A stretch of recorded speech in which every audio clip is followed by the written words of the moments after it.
What is going on, guys? Welcome back to the channel. I apologize yet again that I have been kind of off YouTube. It's just been a hectic month. Anyways, let's dive into the 350Z, and I'm going to go over everything that I have gotten for it and everything that we have done. So in my previously mentioned video, I said that I was having a turbo shipped in. Well, sadly, that turbo got stolen. And when I mean stolen, I mean like it's been almost 2 months that the gentleman sent me the turbo, and it just somehow disappeared.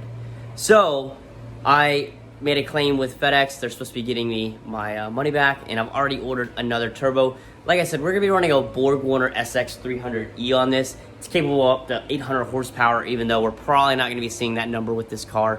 But it's better to have the power needed than not having enough. I'm not sure if it was in my last video, but I do have the tile wastegates. They're 44 millimeter. They're real tile wastegates. I picked them off of a buddy of mine from HXC Performance in Colombia. And then I've also got this awesome Audi R8 coil bracket from Zurich Industries. The gentleman sells these brackets for RB20, 25, 26, 30, anything that you can think of and imagine for an RB platform that has a dual overhead cam and runs these kind of coil packs and not a distributor. He makes that bracket. So the best way to find it, honestly, is eBay. And that's where, I'm not saying all of these parts are coming from, but that is where I'm buying a majority of these parts. And as long as you do your research and you actually talk to the seller themselves and find out how good of quality parts they are, it's okay to buy things off of eBay, trust me. I also have the bumper mounted. Now it is not mounted permanently at the moment. I'm using 2 different screws, which is driving me up a wall, but we're probably gonna be going with the black ones. And I've gotta put one in here and one in here, and I've got the space correct for the hood when it closes. We also cut part of the hood. That way when I go to close it, it sits flush like this. Now this side is actually down a little bit farther, but that's okay because we're gonna be having hood latches come in, and those hood latches are actually gonna be located right there and right there. They're gonna replace those bolts there. I think that'll be perfect. And they're gonna be the button style hood latches. I think that's gonna be the cleanest look. I'm trying to really go for this sleeper vibe, but you can see there is a little bit of a gap between the hood and the actual bumper. I'm not sure if I'm gonna leave it or if we're gonna change it. It doesn't look terrible. The car does look a little weird without my headlight. You can thank my buddy Chris for breaking that. But like I said, overall, it's actually really nice, and I think it will flow well with the car.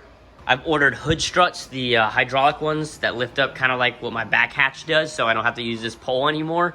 And I've also ordered the banjo bolt fittings for the oil catch can, which I've already have the lines kind of set up, ready to rock and roll right there. I also had to change the style fitting down here. It was originally an AN on a 90. However, it ran into this tile wastegate, so now we have it on a banjo bolt. And the only thing I have to do is actually just change the inner part of the banjo, or of the bolt itself, to a higher thread pitch, or a bigger thread pitch, I mean. And then we should be good to go. I've hooked up my boost solenoid, and I've actually changed from when I had Skyla. I had rubber fittings on everything. Now I've got more of a hard line setup with these push to connect fittings, and I'm telling you right now, they are awesome. I know it's really hard to see, but I've got all of the coolant fittings actually welded to the intake manifold. This is just because the fittings that it actually comes with are not really the greatest. They're kind of cheap, and they leak really bad. However, I am running the original hoses just because they were molded for this kind of intake, but I used push lock fittings for the AN lines, and then I also got this coolant housing welded and powder coated with more push lock fittings with some clamps. Overall, it looks really clean. I'm super happy with it, and everything for the coolant is now hooked up, and we're good to go there. Once the turbo comes in, which hopefully will be in the next 6 to 7 days, I'm not really sure yet, we're gonna be taking this over to my buddy Justin from Pro Weld. He does phenomenal work on welding and stuff like that, and he's gonna be doing the exhaust setup, which I cannot wait to show you guys, and also the intercooler piping as well. I'm trying to strain from using the rubber fittings as much, so I've got one here, I've got one on the bottom of the intercooler over there, one will go down there, and then one will go on the turbo itself. I'll only have 4 rubber fittings or hoses, however you want to say it, and then everything else will be welded.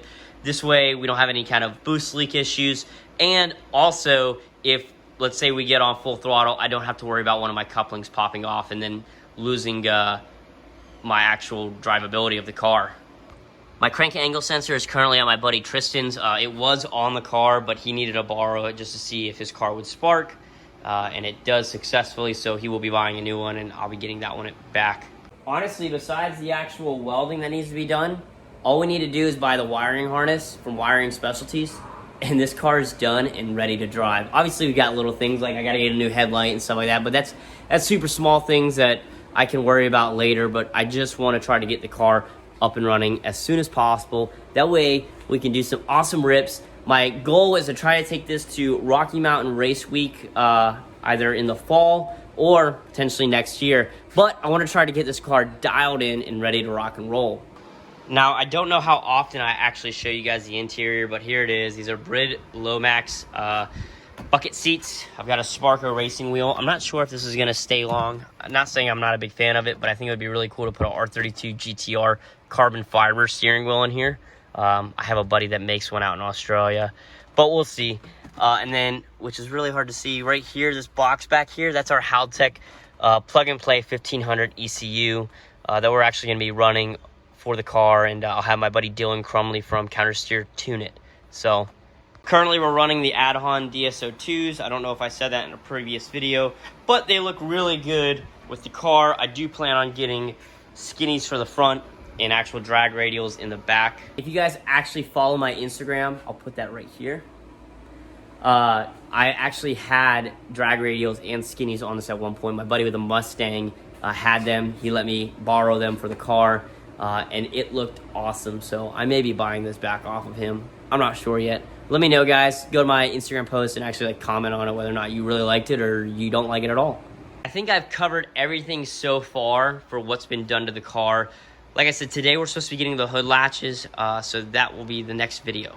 Again, super short video. I know it was like kind of an overview of what we've been doing, and like I said, I'm really sorry for all being hectic and not staying consistent on my videos. Make sure that you like this video, subscribe if you haven't already, and I'll see you guys in the next one.